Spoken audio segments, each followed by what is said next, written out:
Hey guys, PH Casino. So testing my TR50 modified to HPA. I'm using 2.8 gram custom projectile.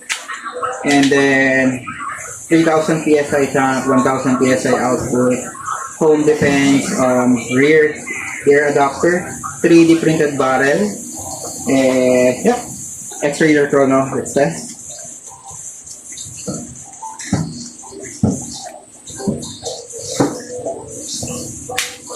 Gauge. Okay. And fire. Eh, okay mo. Pero may nagbabaw. 536 FPS. Ay, lakas mo. 472 FPS. 468 FPS. That's 544 FPS. 462. Last shot. That's 530.